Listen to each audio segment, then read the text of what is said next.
마음을 전도하시고 묵상하심으로 주일 예배를 시작하도록 하겠습니다.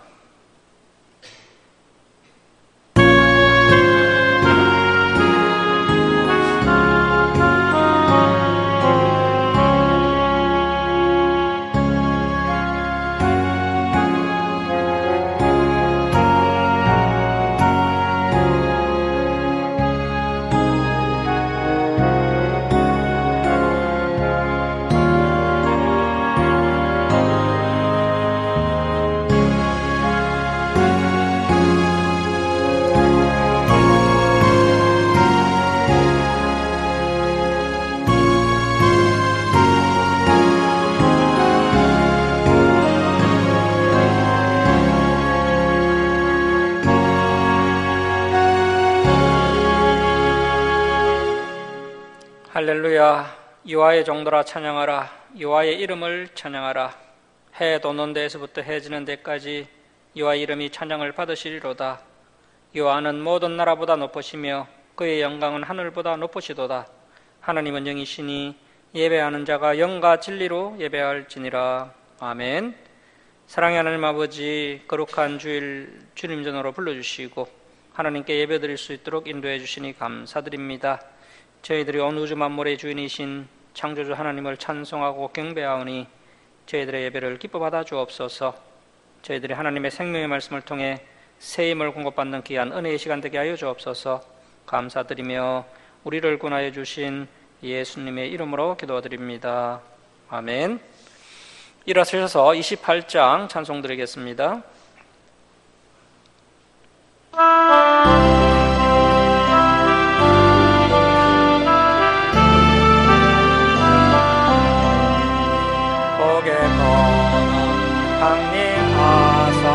찬송하게 하소서. 한량없이 자비하심 청량할 길 없도록 천사들의 찬송가를 내게 가르치소서. 구속하신 그 사랑을 항상 찬송합니다.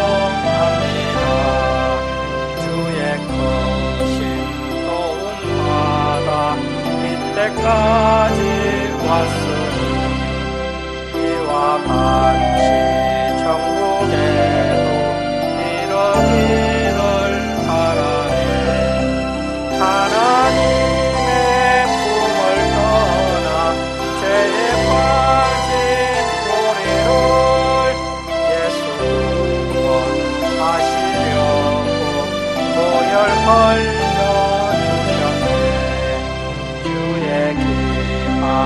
은혜 받고 일생 빚진 자들이 주의 은혜 사슬 떼사 나를 주께 내소서.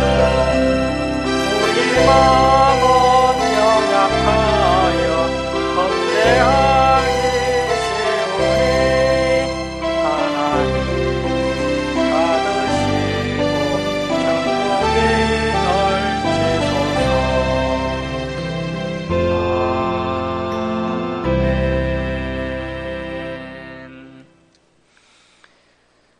성시교독 45번 시편 103편입니다. 내 영혼아 여호와를 송축하라.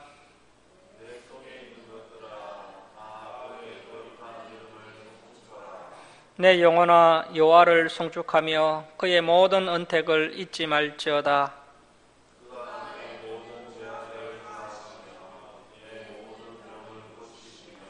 내 생명을 파멸해서 속량하시고 인자와 긍휼로 간을 씌우시며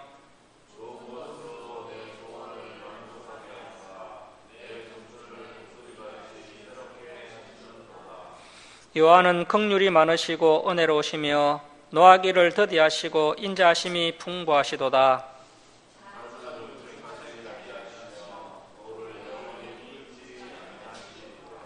우리의 죄를 따라 우리를 처벌하지는 아니하시며 우리의 죄악을 따라 우리에게 그래도 갚지는 아니하셨으니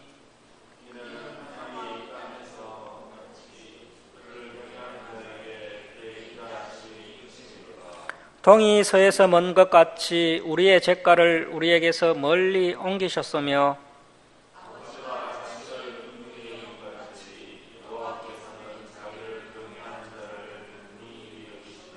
함께 읽겠습니다. 이는 그가 우리의 체질을 아시며 우리가 단지 먼지뿐임을 기억하심이로다. 아멘. 사도신경으로 신앙 고백 드리겠습니다.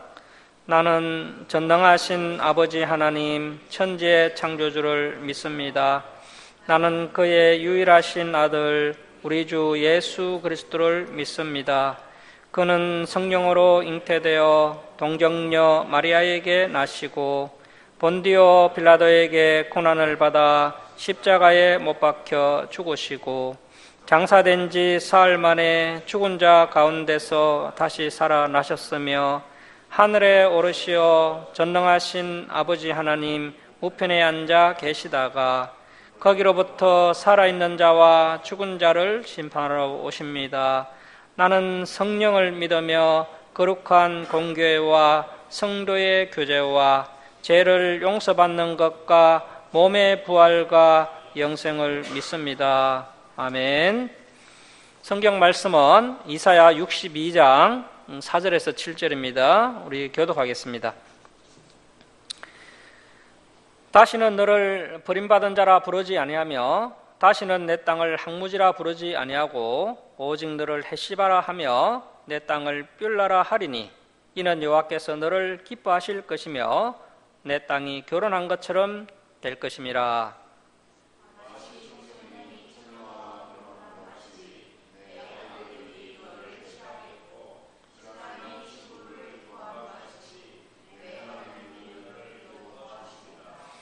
예루살렘이여 내가 너의 성벽 위에 파수꾼을 세우고 그들로 하여금 주야로 계속 잠잠하지 않게 하였느니라. 너희 여호와로 기억하시게 하는 자들아 너희는 쉬지 말며 또 여호와께서 예루살렘을 세워 세상에서 찬송을 받게 하시기까지 그로 쉬지 못하시게 하라. 아멘. 자리에 앉아주시기 바랍니다. 김강욱 집사님 기도해 주시겠습니다.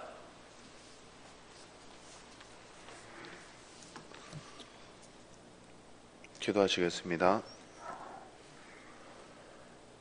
하나님 아버지 감사합니다. 한 주간도 저희를 사랑으로 먹이시고 지켜주셔서 하나님 전에 나와 예배드리게 하심을 감사와 찬송과 영광을 올려드립니다. 이 시간 우리의 예배를 기뻐 받아주시고 하나님의 말씀을 바르게 보는 눈과 듣는 귀와 깨닫는 마음을 주셔서 하나님의 말씀을 통하여 하나님의 심정을 알아가며 우리의 인격과 삶이 그리스도인답게 변화되고 성숙해지는 복된 시간 되게 하여 주시옵소서. 육신의 연약함을 핑계로 하나님이 원하시는 삶을 살지 못하고 우리의 짧은 지혜를 의지하며 어리석게 살아왔음을 고백합니다. 하나님을 사랑한다고 하면서도 세상 것을 사랑하였고 내 자신을 사랑하며 쾌락을 사랑하였음을 고백합니다. 저의 모든 죄악을 용서하여 주시고 다시금 새로운 마음으로 하나님의 은혜에 감사하며 저희의 신앙이 날마다 자라나게 하시고 온전히 우리 주 하나님만 바라보며 영광 올려드리는 삶을 사는 저희 김천 주사랑교회 성도들 되게 하여 주시옵소서. 시험과 환난으로 또는 영육 간의 병든 몸과 마음의 상처들도 치료하여 주옵시고 연약하고 부족한 우리 심령들이 어떠한 시련과 고난이 닥칠지라도 말씀 위에 굳건히 서서 용기와 믿음을 지킬 수 있도록 은혜 베풀어 주시옵소서. 오늘 말씀을 증거하실 주의 사자에게도 영육 간에 강건하게 하옵시고 힘든 여건 속에서도 참된 진리를 전하기 위해 애쓰시는 그 마음을 주님 기억하여 주시옵소서. 마치는 시간까지 우리 주님 홀로 영광 받아주실 줄 믿사오며 거룩하신 예수님의 이름으로 기도드립니다. 아멘.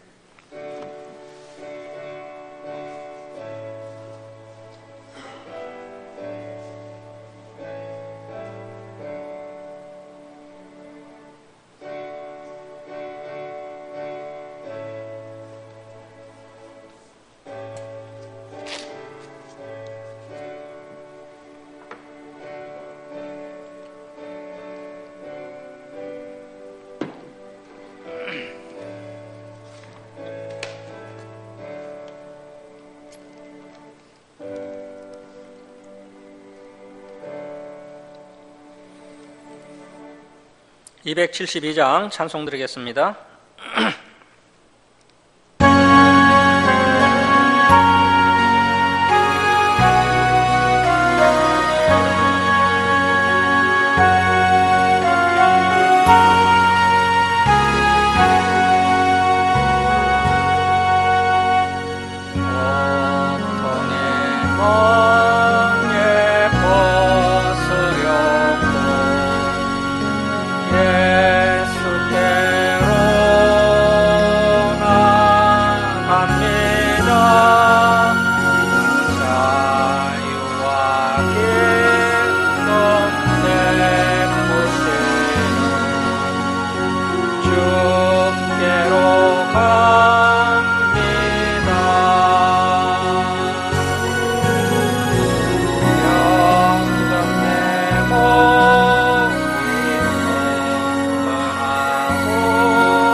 예, 할렐루야, 반갑습니다. 너희 파수꾼들은 쉬지 말라라는 제목으로 하나님 말씀 함께 나누겠습니다.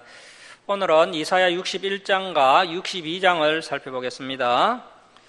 이사야 61장 1절에서 3절까지는 메시아가 행할 구원 사역을 예언해 주고 있습니다. 이 말씀은 예수님께서 자신의 사역에 직접 적용하시면서 자신을 통해 성취된 말씀임을 직접 전가하시는 것을 볼 수 있습니다. 자, 이사야 61장 1절 말씀 보십시오. 주 여호와의 영이 내게 내리셨으니. 마태복음 3장 16절을 보시면 예수님께서 세례 요한에게 세례를 받으실 때 이 말씀이 정확히 성취가 되게 됩니다. 우리 마태복음 3장 16절 한번 보시겠습니다. 예수께서 세례를 받으시고 물에서 올라오실새 하늘이 열리고 하나님의 성령이 비둘기같이 내려 자기 이에 임하심을 보시더니. 자, 이렇게 성경은 성자 하나님의 사역이 성령 하나님께서 함께 하시는 사역임을 분명히 밝히고 있습니다. 예수님의 사역이 독자적인 사역이 아니라 성부 하나님의 사역임을 분명히 밝히고 있는 것이죠. 그래서 실제로 예수님께서 이 땅에 오셔서 늘 성령님과 함께 하셨고 늘 성령님을 따라 활동을 하셨습니다. 우리 예수님은 가장 성령 충만한 분이셨습니다. 자, 다시 이사야 61장 1절을 보시면 그 초림주 메시아의 구원 사역을 통해 놀라운 혜택을 받게 될 사람들이 있는데요. 그들이 바로 가난한 자, 또 마음이 상한 자들입니다. 자, 이사야 61장 1절 상반절을 계속 보십시오. 이는 여호와께서 내게 기름을 부어사 가난한 자에게 아름다운 소식을 전하게 하려 하심이라. 자, 여기서 이 가난한 자는 영적으로 그리고 또 육적으로 가난한 자들을 의미하고요. 또 겸손한, 마음이 겸손한 자를 의미하기도 합니다. 예수님의 대표적인 사역은 진리를 가르치는 사역이었는데 가난한 자, 겸손한 자에게 진리를 가르치는 사역을 하게 될 것임을 예언해 주고 있습니다. 예수님께서 출임하셔서 진리를 가르치실 때 그 진리를 받아들인 사람은 당시 사회에서 소외를 당하고 있는 가난하고 약한 사람들이 대부분이었습니다. 그래서 이 말씀이 예수님을 통해 성취가 되었습니다. 자, 1절 하반절 계속 보십시오. 나를 보내사 마음이 상한 자를 고치며 포로된 자에게 자유를, 갇힌 자에게 노임을 선포하며. 자, 여기서 이 마음이 상한 자는 그 마태복음 5장에 나오는 그 애통하는 자와 같은 의미입니다. 그리고 이사야 57장 15절에 통회하는 자와도 같은 의미가 되겠습니다. 그래서 마음이 상한 자는 자신이 죄인임을 알고 괴로워하고 아파하는 자인데 그러한 마음이 상한 자를 예수님께서 고쳐주실 것을 약속하고 계십니다. 어떤 사람이 미성숙하고 욕심이 많아서 타인과의 관계에서 습관적으로 마음이 상하는 그러한 마음을 고쳐주시고 이루어 주신다는 말씀이 아닙니다. 이 본문은 자신의 죄 때문에 마음이 상한 사람을 메시아께서 반드시 회복시키시고 고쳐주실 것을 약속하고 계시는 말씀입니다. 그래서 초림주 예수님께서 오셔서 자신의 죄 때문에 마음이 상한 자들의 죄 문제와 또 사망의 문제를 해결해 주셔서 그들에게 자유와 평안을 주실 것임을 약속하는 말씀이 되겠습니다. 자, 2절입니다. 여호와의 은혜의 해. 자, 이 은혜의 해는 구약 성경에서는 희년을 의미하는 것입니다. 이스라엘은 50년마다 희년이 돌아오면 빚진 자에게 빚을 상감해주고 또 노예된 자를 해방시켜주고 또 가난 때문에 어쩔 수 없이 땅을 판 자들에게 그 땅을 다시 돌려주는 해가 바로 이 희년입니다. 자, 그런데 메시아께서 오셔서 은혜의 해를 선포하셨다는 것은 예수님께서 직접 십자가에 달려 우리의 죄값을 치러주심으로 죄에 억눌린 자를 자유케 하셨다는 것입니다. 자, 여호와의 은혜의 해와 우리 하나님의 보복의 날을 선포하여 모든 슬픈 자를 이루하되. 자, 이 은혜의 날과 보복의 날은 같은 날을 의미하는 것입니다. 원수에게 복수하는 날이 은혜의 날인 것이죠. 백성들을 억압하였던 그 죄의 세력들을 꺾어버리는 날을 의미하는 것입니다. 예수님의 십자가 대속 사역을 통해 우리의 원수인 마귀의 세력들, 죄의 세력들을 쳐서 보복을 하신 것입니다. 그래서 성도들이 원수의 억눌림으로부터 해방되어 자유와 평안을 얻게 된 것입니다. 그래서 누가복음 4장 16절에서 21절을 보시면 예수님께서 이사야 61장 1절과 2절 말씀을 인용하시면서 자신을 통해 성취될 말씀임을 분명히 밝히고 있습니다. 자, 누가복음 4장 16절 한번 보십시오. 예수께서 그 자라나신 곳 나사렛에 이르사 안식일에 늘 하시던 대로 회당에 들어가사 성경을 읽으려고 서심해 선지자 이사야의 글을 들이거늘 책을 펴서 이렇게 기록된 데를 찾으시니 곧 주의 성령이 내게 임하셨으니 이는 가난한 자에게 복음을 전하게 하시려고 내게 기름을 부으시고 나를 보내사 포로된 자에게 자유를 눈먼 자에게 다시 보게 함을 전파하며 눌린 자를 자유롭게 하고 주의 은혜의 해를 전파하게 하려 하심이라 하였더라. 책을 덮어 그 맡은 자에게 주시고 앉으시니 해당에 있는 자들이 다 주목하여 보더라. 이에 예수께서 그들에게 말씀하시되 이 글이 오늘 너희 귀에 응하였느니라 하시니. 자, 이렇게 예수님을 통해 이사야의 예언이 분명하게 성취된 것을 우리는 확인할 수가 있습니다. 자, 이제 3절은 메시아께서 오시면 가난한 자, 마음이 상한 자에게 은혜의 날이 되게 되는데 그 은혜의 날에 마음이 상한 자에게 놀라운 일들이 일어나게 될 것을 말씀하고 있습니다. 특별히 3절은 세 가지를 약속하고 있습니다.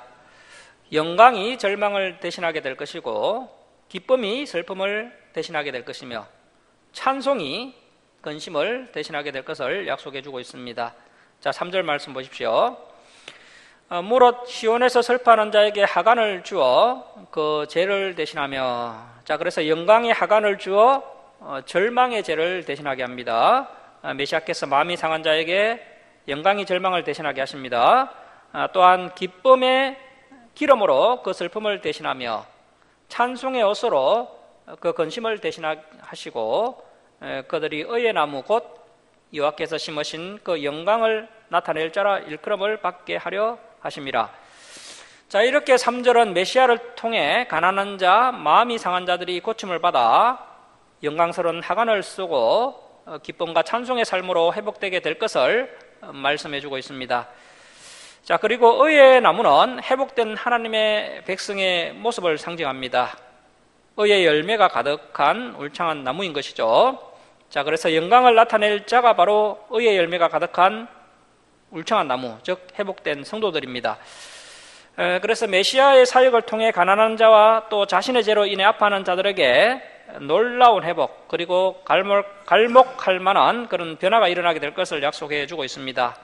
마음이 상한 자, 애통하는 자, 통회하는 자들이 예수님의 구원 사역을 통하여 의의 열매가 가득한 울창한 나무와 같은 존재로 반드시 회복되어 하나님께 영광을 돌리는 때가 오게 될 것을 약속하고 있는 말씀입니다.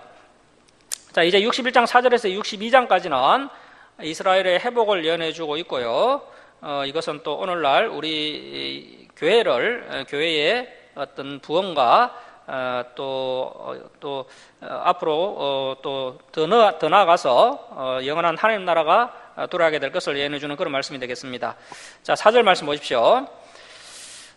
그들은 오래 항폐하였던 곳을 다시 쌓을 것이며 옛부터 무너진 곳을 다시 일으킬 것이며 항폐한 성읍 곧 대대로 무너져 있던 것들을 중수할 것이며. 자, 그래서 바벨론 포로에서 귀환한 백성들이 성벽을 쌓고 성전을 재건하는 그러한 회복의 때가 임하게 된다는 말씀인데요. 또한 이것은 또 신약 시대에는 예수 그리스도의 구속 사역을 통해 새 생명을 얻은 하나님의 백성들이 교회를 세우고 또 항폐한 사람들의 심령을 세울 것을 예언하는 말씀이 되기도 합니다. 자, 5절 말씀 보십시오. 외인은 서서 너희 양떼를 칠 것이요 이방 사람은 너희 농부와 포도원 지기가 될 것이나. 이스라엘 자손이 바벨론 포로에서 귀환한 후에 이방인들을 노예처럼 부리는 그러한 권력을 행사한 적이 없었고요. 신약 시대에도 이스라엘이 그렇게 부흥한 적이 없었습니다. 그래서 이 말씀은 이방인들이 예수님의 구원 사역으로 구원을 받아 이스라엘이 누리는 축복을 함께 나누어 가진다는 의미로 볼 수가 있겠습니다. 자, 6절 말씀 보십시오. 오직 너희는 여호와의 제사장이라 일컬음을 받을 것이라. 사람들이 너희를 우리 하나님의 봉사자라 할 것이며 너희가 이방 나라들의 재물을 먹으며 그들의 영광을 얻어 자랑할 것이니라. 예수님의 구원 사역으로 인해서 이스라엘 자손이 원래 부여받았던 그 제사장 민족으로서의 지위를 다시 회복할 것이라는 그러한 예언이 되겠고요. 그리고 또 이 제사장 직분은 이제 더 이상 유대인들만의 것이 아니라 예수님을 구주로 믿는 모든 성도들이 안같은 제사장이라는 그러한 칭호를 얻게 된다는 것입니다. 우리 성도님들이 하나님의 구원의 은혜를 깨닫고 안같은 제사장이 되어 열심히 전도하게 되는데, 그러한 우리를 하나님의 봉사자라고 부르게 된다는 것이죠. 그리고 우리 성도님들이 이방 나라의 재물을 먹으며 영광을 얻는다는 것은 열심히 전도를 함으로 인해서 구원받은 그들이 우리에게 고마움을 표현하게 된다는 것입니다. 그래서 예수 그리스도의 구원은 영혼의 구원만으로 끝나지 않는다는 것이죠. 구원의 은혜는 육신이 건강해지고 또 물질적인 풍성한 삶으로도 나타나게 됩니다. 그래서 이 세상에서 안정된 삶을 살게 된다는 것입니다. 자, 7절 말씀 보십시오. 너희가 수치 대신에 보상을 배나 얻으며 능욕 대신에 몫으로 말미암아 즐거워할 것이라. 그리하여 그들의 땅에서 갑절이나 얻고 영원한 기쁨이 있으리라. 과거에는 자기 땅이 없어서 수치를 당하고 능욕을 당했습니다. 이제 하나님께서 백성들의 땅을 되찾아 주시고 또 수익을 많이 주셔서 백성들이 즐거워하게 된다는 것입니다. 그래서 지금 직장이 없고 궁핍한 성도가 있다면 영원히 기쁨으로 살도록 길을 열어주신다고 하나님께서 약속하고 계십니다. 자, 8절 말씀 보십시오. 물은 나 여호와는 정의를 사랑하며 불의의 강탈을 미워하여 성실히 그들에게 갚아주고 그들과 영원한 언약을 맺을 것이라. 강탈이 일어나는 이유는 힘이 있는 자들이 남의 것을 빼앗으려고 욕심을 부리기 때문입니다. 인간 세계도 여전히 약육강식이 통하고 있습니다. 우리 성도들은 여전히 약합니다. 하나님을 알고 난 후에는 우리가 가지고 있던 혈기까지 다 반납을 했습니다. 그러나 하나님은 우리가 가진 것을 빼앗기지 않도록 지켜주십니다. 어떻게 그것이 가능합니까? 우리는 비록 힘이 없지만 하나님께서 지혜를 주시기에 우리가 그렇게 손해볼 일이 없습니다. 그리고 하나님의 손으로 우리를 언제나 지켜주십니다. 우리가 모르고 지나가는 경우가 있지만 하나님께서 우리를 보호하셔서 큰 사고를 피하도록 도와주시는 경우도 많습니다. 자, 9절 말씀 보십시오. 그들의 자손을 문나라 가운데 그들의 후손을 만민 가운데 알리리니 무릇 이를 보는 자가 그들은 여호와께 복받은 자손이라 인정하리라. 자, 창세기를 보면 하나님께서 아브라함에게 번성의 복을 약속해 주셨습니다. 예수님을 믿는 모든 성도들은 믿음의 조상 아브라함의 후손이 되었기 때문에 아브라함에게 약속하신 복이 우리에게도 그대로 임하게 되는 것입니다. 자, 10절입니다. 내가 여호와로 말미암아 크게 기뻐하며 내 영혼이 나의 하나님으로 말미암아 즐거워하리니 이는 그가 구원의 옷을 내게 입히시며 공의의 겉옷을 내게 더하심이 신랑이 사모를 쓰며 신부가 자기 보석으로 단장한 같게 하셨습니다. 자, 하나님은 우리가 안전히 구원받은 사람이라는 표시로 구원의 옷을 입혀주십니다. 이 옷이 없으면 아무도 하나님께 기도할 수 없고 또 천국에 들어갈 수도 없습니다. 하나님은 이 구원의 옷에 공의로 아름답게 장식까지 하셔서 우리를 단장시켜 주십니다. 우리는 언제든지 그 옷을 입고 천국에 들어갈 수 있게 됩니다. 자, 11절 말씀 우리 함께 읽겠습니다. 자, 시작. 땅이 싹을 내며 동산이 거기 뿌린 것을 움돋게 한 같이 주 여호와께서 공의와 찬송을 모든 나라 앞에 솟아나게 하시리라. 자, 이제 2월달이 되었고 곧 있으면 땅이 녹고 또 새싹이 돋아나게 될 것입니다. 새봄이 되면 어느 곳에 씨를 뿌려도 싹이 나고 열매를 맺게 됩니다. 올해는 그 어느 해보다도 경기가 좋지 않다고 걱정을 하지만 우리 하나님의 백성들은 두려워할 필요가 없습니다. 이 말씀을 굳게 붙잡고 믿음의 씨를 뿌려보시기 바랍니다. 그러면 하나님께서 풍성한 결실을 거둘 수 있도록 도와주실 것입니다. 자, 이제 62장으로 갑니다. 이스라엘 백성들은 자신들의 처지를 이해할 수가 없었습니다. 비록 부족하긴 하지만 그래도 하나님을 믿는 백성들인데 나라가 완전히 망해서 바벨론의 포로로 끌려가고 재산도 다 빼앗겼습니다. 우상을 숭배하던 바벨론은 최고로 강하고 부유한 나라가 되었습니다. 하나님께서 이렇게 하시는 이유는 하나님의 백성들을 더 온전하게 만들기 위해서입니다. 연단을 받을 때는 세상에서 가장 비천한 존재인 것 같지만 연단이 끝난 후에는 하나님께서 성도들을 이 세상의 빛으로 나타나게 하십니다. 세상은 변화된 성도들을 보고 진정으로 필요한 사람이 등장했다고 기뻐하게 됩니다. 자, 61장 1절 말씀 보십시오. 나는 시온의 의가 빛같이 예루살렘의 구원이 햇불같이 나타나도록 시온을 위하여 잠잠하지 아니하며 예루살렘을 위하여 쉬지 아니할 것인적. 하나님의 말씀을 팽개치고 세상의 정욕대로 살던 남유다 백성들을 하나님께서 연단하셨습니다. 바벨론이라는 나라의 손에 맡기셨는데 그 결과는 남유다의 철저한 패망이었고 철저한 파멸이었습니다. 하나님께서 남유다 백성들을 망하게 하시고는 그냥 버려두지 아니하시고 그들이 그 어려운 환경 가운데 자신의 모습을 돌아보게 하시고 다시 하나님의 말씀을 붙들고 훈련받게 하셨습니다. 남유다 백성들은 하나님의 말씀에 순종하지 않았지만 이제는 바벨론의 종이 되어 아무리 하기 싫어도 주인이 시키면 무조건 순종해야 했습니다. 하나님이 그렇게 만드신 것입니다. 그러면서 남유다 백성들은 점점 현실을 알아갔고 겸손해졌습니다. 때가 되자 하나님은 남유다 백성들을 다시 회복시켜 주셨습니다. 남유다 백성들이 놀랄 만큼 쓸모있는 모습으로 변화되었기 때문입니다. 이것이 바로 하나님의 공의입니다. 이 내용은 우리에게도 그대로 적용이 됩니다. 우리는 예수를 믿는다고 하면서 얼마나 제멋대로인지 모릅니다.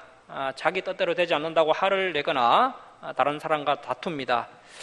겸손한 것도 아니고 그렇다고 실력이 있거나 열정적이지도 않습니다. 그래서 하나님이 우리를 고난의 구렁텅이에 집어넣으셔서 우리가 아무것도 아님을 알게 하시고 또 순종하는 법을 배우게 하셔서 쓸모있는 사람으로 만들어 가십니다. 모세가 젊었을 때는 자신의 힘으로 뭔가를 하겠다고 덤비니까 사고만 치고 강야로 도망가서 낙심하며 살게 되었습니다. 이제 나이가 80이 되고 늙어서 아무것도 못하겠다고 할 때 하나님께서 모세를 부르셔서 애굽으로 보내십니다. 또 사도 바울도 내가 부덕불을 자랑할진대 내 약한 것을 자랑하겠다고 고백을 합니다. 내가 약할 때 오히려 하나님의 능력이 크게 나타난다는 것입니다. 자기로 충만할 때는 하나님이 바울 속에 들어갈 틈이 없으니 아무것도 안 되는 것입니다. 그런데 정말 자신이 약해지고 못하겠다 싶을 때 하나님께서 다시 붙잡으셔서 희망을 불어넣으시고 비전을 제시하시는 것입니다.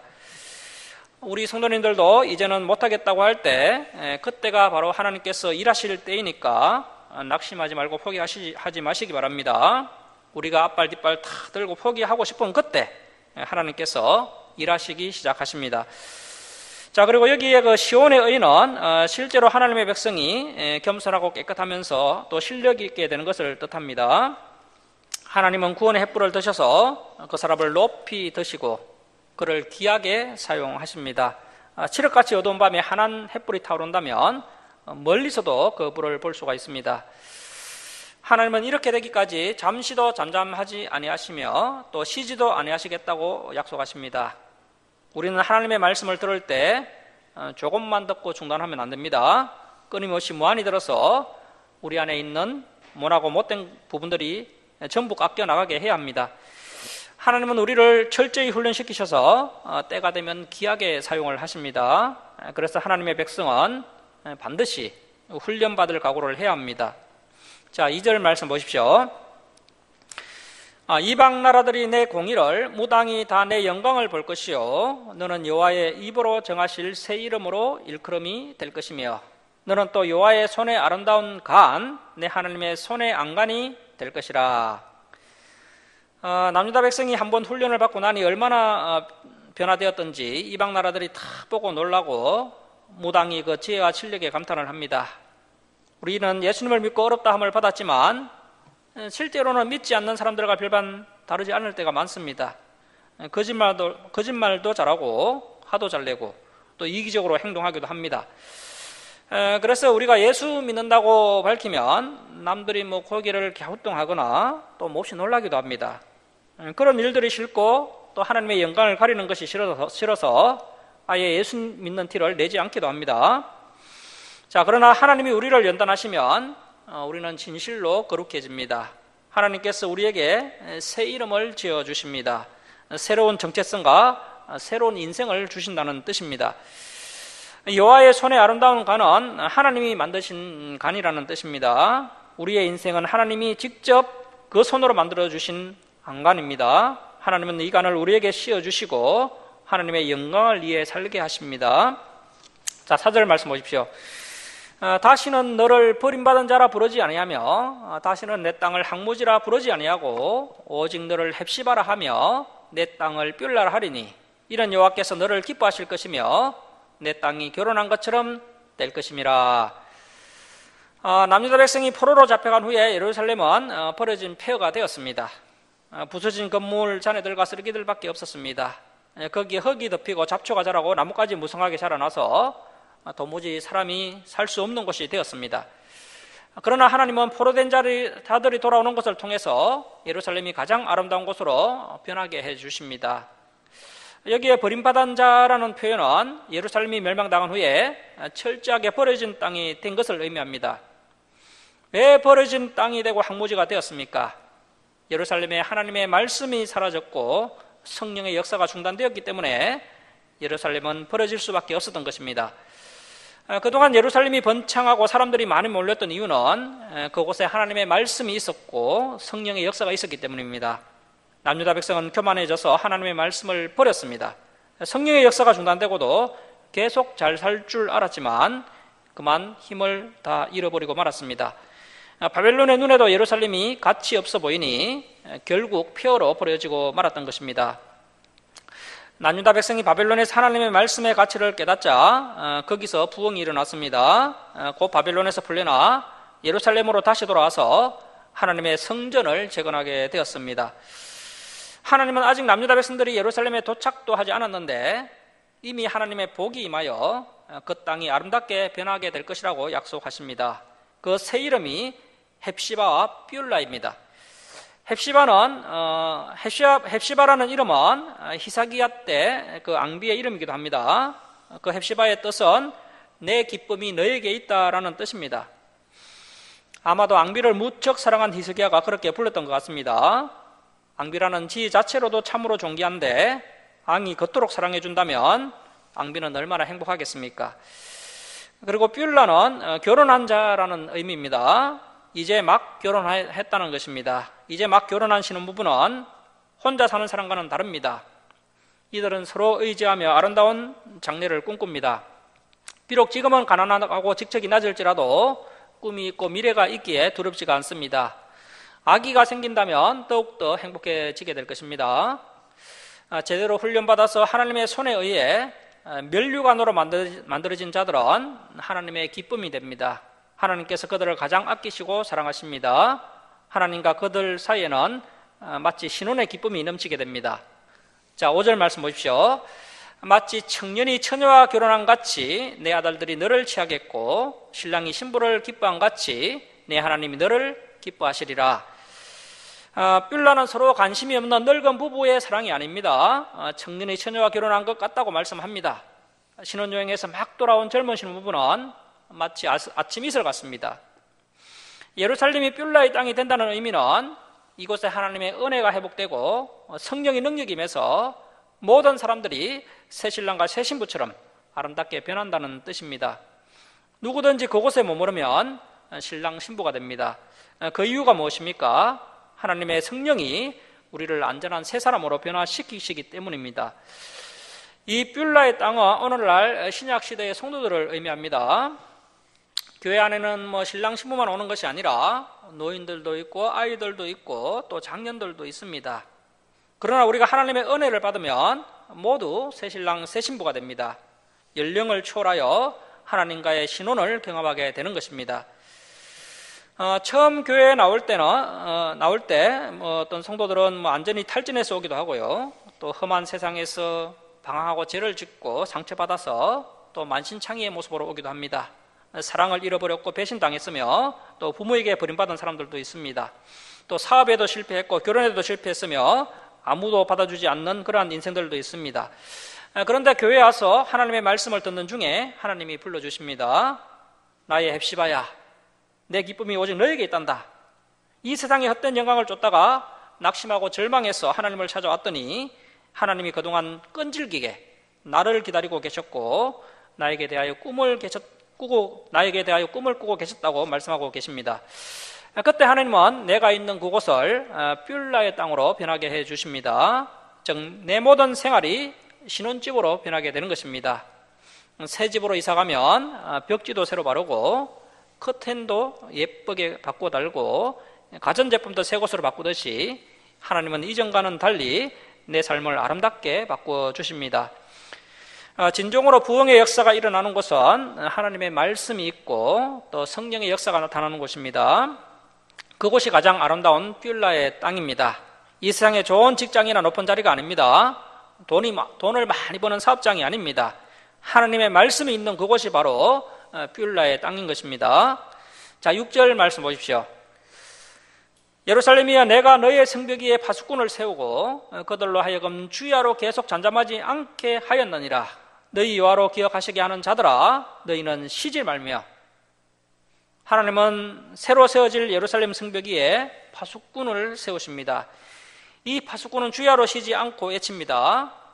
원래 파수꾼은 적들이 쳐들어오면 백성을 깨어 적을 물리치게 하는 일을 합니다. 그런데 예루살렘 성벽 위에 있는 파수꾼은 적이 쳐들어올 때만 소리치는 것이 아니라 주야로 잠잠하지 않고 소리를 칩니다. 파수꾼이 맡은 사명이 무엇입니까? 두 가지로 설명할 수 있습니다. 하나는 너희 여호와로 기억하시게 하는 사명입니다. 파수꾼들은 사람을 향해서도 소리 질러야 하겠지만 더 중요한 것은 하나님을 향하여 소리를 내는 것입니다. 하나님께 계속 기도를 드림으로써 우리를 잊지 못하도록 하라는 것입니다. 하나님, 우리가 지금 여기에 있습니다. 우리는 은혜가 필요합니다. 도움이 필요합니다. 지금 역사하여 주시옵소서. 물론 하나님은 우리가 가만히 있어도 우리를 잊지 않으십니다. 그러나 우리 속담에 우는 아이 떡 하나 더 준다라는 속담이 있습니다. 간절히 원하거나 적극적으로 요구하는 사람에게 무엇인가를 더 주게 마련인 것입니다. 사실 하나님은 우리가 기도하지 않아도 필요한 것들을 채워주십니다. 그러나 진짜 중요한 성령의 역사와 부흥의 역사는 기도를 해야만 주십니다. 그래서 하나님의 파수꾼과 성도들은 하나님께 기도하는 일을 쉬어서는 안 됩니다. 하나님으로 하여금 항상 우리를 기억하시게 해야 합니다. 기도할수록 우리는 더욱 하나님과 가까워지고 더욱 소중한 사람이 됩니다. 이 성벽 위에 있는 파수꾼은 원래 하나님의 선지자들이었습니다. 그들은 언제나 하나님의 말씀을 외쳐서 주의 백성이 하나님 앞에 깨어있게 했습니다. 백성이 하나님의 말씀을 소홀히 여기면 어김없이 적들이 쳐들어왔습니다. 선지자들은 적들이 쳐들어오는 것도 봐야 하지만 백성들이 깨어있게 하는 것도 중요한 사역이었습니다. 파수꾼의 또 한 가지 사명은 하나님에 대한 찬송이 중단되지 않게 하는 것입니다. 자, 7절 말씀 보십시오. 또 여호와께서 예루살렘을 세워 세상에서 찬송을 받게 하시기까지 그로 쉬지 못하시게 하라. 우리가 하나님을 찬송하는 것에서도 더 나아가 우리로 말미암아 세상 사람들이 하나님을 찬송하도록 하기까지 하나님이 쉬지 못하시게 해야 합니다. 우리가 안전히 변화되고 또 안 믿는 사람들에게 전도하여 다 같이 하나님을 높여드릴 때까지 하나님을 쉬게 해서는 안 된다는 뜻입니다. 이러한 일들이 이루어지려면 하나님께서 계속 우리에게 부흥을 주시고 또 성령의 능력을 주셔야 합니다. 자, 8절 말씀 보십시오. 여호와께서 그 오른손 그 능력의 팔로 맹세하시되 내가 다시는 내 곡식을 내 원수들에게 양식으로 주지 아니하겠고 네가 수고하여 얻은 포도주를 이방인이 마시지 못하게 할 것인즉 오직 추수한 자가 그것을 먹고 나 여호와를 찬송할 것이요 거둔 자가 그것을 나의 성소의 뜰에서 마시리라 하셨느니라. 남유다 백성이 하나님의 말씀을 무시하고 세상을 향해 나아갔을 때 그들이 수고한 것도 챙기지 못했습니다. 백성이 농사지은 것들을 적들이 다 빼앗아 버렸고 백성들이 실컷 돈을 벌어 장만한 것들도 다 빼앗아 갔습니다. 백성들이 하나님을 절대적으로 의지하고 말씀을 붙들고 살 때 하나님은 백성들이 수고하여 얻은 것들을 하나도 빼앗기지 않도록 지켜주시겠다고 약속을 하십니다. 그래서 우리가 하나님을 떠나서 아무리 돈을 많이 벌고 아무리 성공했을지라도 하나님이 지켜주시지 않으면 아무 소용이 없다는 것입니다. 결국 하나님을 전적으로 의지할 때 우리는 수고한 것을 다 차지할 수 있고 나아가 수고하지 않은 것까지도 차지하게 됩니다. 자, 10절 말씀 보십시오. 성문으로 나아가라. 백성이 올 길을 닦으라. 큰 길을 수축하라. 도를 제하라. 만민을 위하여 기치를 들라. 여호와께서 땅끝까지 선포하시되 너희는 딸 시온에게 이르라. 보라, 내 구원이 이르렀느니라. 보라, 상급이 그에게 있고 부흥이 그 앞에 있느니라 하셨느니라. 자, 성문으로 나아가라는 것은 하나님께 나아가는 것을 주저하지 말라는 뜻입니다. 나아가라고 두 번이나 반복하는 것은 계속 끝까지 나아가라고 독려를 하는 것입니다. 하나님은 우리가 돌아올 줄 아시고 길을 닦아 준비하시고 방해될 만한 돌들도 다 치우시고 큰 길도 보수해 두셨습니다. 그러니 하나님이 우리를 말씀으로 부르실 때 전혀 걱정하지 말고 하나님께 나아가기만 하면 됩니다. 우리가 하나님께 나아가면 상급도 주시고 보응도 주십니다. 상급은 우리가 고생하고 수고한 것을 하나님이 다 알아주시는 것입니다. 보응은 우리가 하나님께 오기에 잃어버렸던 것들을 하나님께서 다 갚아주신다는 뜻입니다. 그래서 우리가 예수님을 믿고 잃어버리거나 손해본 것은 사실 손해가 아닙니다. 하나님은 상급을 주시고 또 보응을 해 주시는데 그것도 수십 배, 수백 배로 갚아주실 것입니다. 자, 12절 말씀 우리 함께 읽겠습니다. 자, 시작. 사람들이 너를 일컬어 거룩한 백성이라 여호와께서 구속하신 자라 하겠고 또 너를 일컬어 찾은 바 된 자요 버림받지 아니한 성읍이라 하리라. 자, 우리가 하나님의 소유된 백성이요 영원히 버림을 받지 아니리라고 세상 사람들이 인정을 해준다는 뜻입니다. 예전에 우리는 거룩하지 못한 자들이었고 이방인의 인질들이었으며 버림받아 아무도 찾지 않는 자들이었습니다.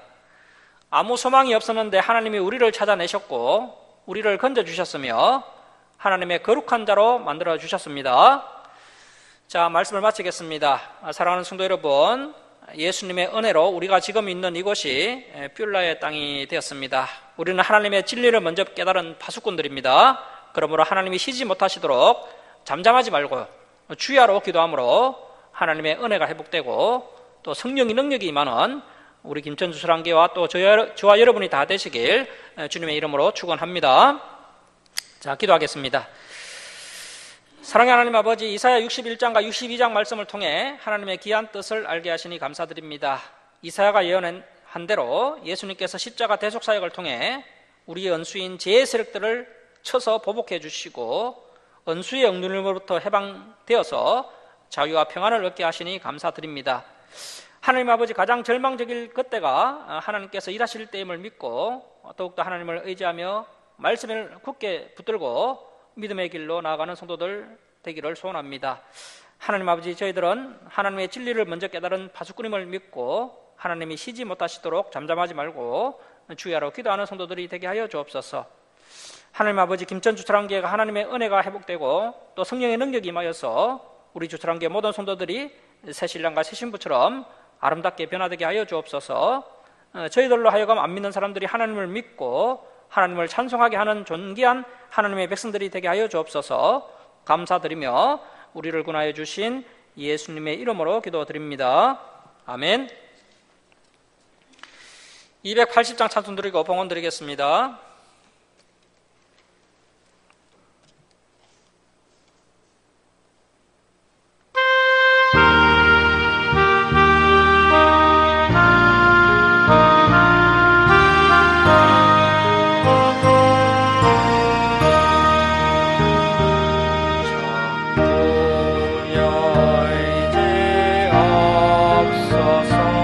손 들고 옵니다.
권능 받아서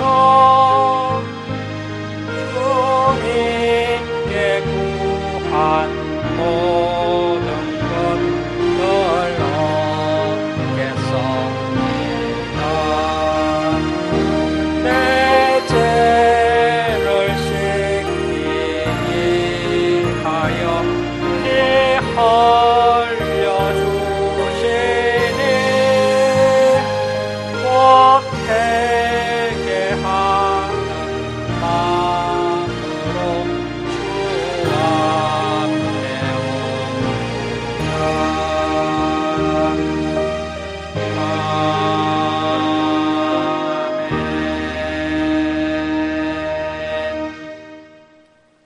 봉헌드리겠습니다. 11주 예물 올려드립니다. 또 생일 감사헌금 올려드립니다. 그리고 하나님 은혜에 감사합니다 하면서 범사에 감사합니다 하면서 하나님께 감사헌금 올려드립니다. 그리고 주정헌금 올려드립니다. 기도하겠습니다. 사랑의 하나님 아버지, 한량없는 은혜와 사랑에 감사드립니다. 죄악 가운데 멸망당할 저희들을 독생자 예수 그리스도의 보혈로 구원하여 주시고 날마다 또 저희들의 삶 가운데 감사 기쁨이 넘치도록 은혜 베풀어 주시니 감사합니다. 하나님은 오늘 또 이렇게 필요를 따라 채워주심을 감사하며 하나님께 예물 올리는 주님의 백성들 그 가정에 감사 기쁨이 넘쳐나게 하여 주옵시고 또 간과하는 기도 제목 주님께서 응답하여 주시옵소서. 또 주님께서 부족한 것 아시오니 또 풍성하게 또 복되게 몇 배로 몇십 배로 주님 풍성하게 갚아 주시옵소서. 이 예물이 주님 영광을 이야기하게 쓰임 받는 예물이 다 되게 하여 주옵소서. 감사드리며 예수님의 이름으로 기도드립니다. 아멘.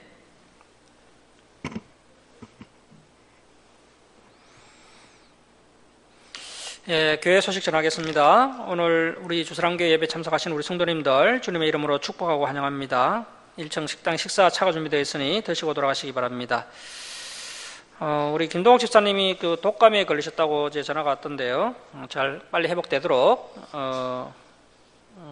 기도해 주시기 바랍니다. A형 독감 같은 경우에는 그 다미플루 처방을 받아야지 낫고 안 그러면 또 많이 고생을 하는데 하여튼 뭐 저도 한번 독감이 걸려봐서 알지만 많이 힘들고 고통스럽습니다. 우리 윤경화 집사님도 건강이 많이 안 좋으셔서 예배 좀 빠지는 일이 잦은데 건강 회복되도록 기도해 주시고 우리 김동욱 집사님도 기도해 주시기 바랍니다. 주일 예배 때 살펴봤던 말씀들 복습하시고요. 또 다음 주일에 진행될 말씀들도 미리 읽어오시기 바랍니다. 일어서셔서 2장 찬송 드리고 축도로 예배를 마치겠습니다.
이제는 우리 주 예수 그리스도의 은혜와 하나님 아버지의 무한하신 사랑하심과 성령님의 감화 감동하심과 교통하심이 하나님의 진리를 먼저 깨달은 파수꾼으로서 잠잠하지 말고 주야로 기도함으로 하나님의 은혜가 회복되고 성령의 능력이 임하는 사랑하는 김천 주사랑교회 성도들 머리에와 이 땅의 모든 교회에 이제로부터 영원토록 함께 있을지어다. 아멘.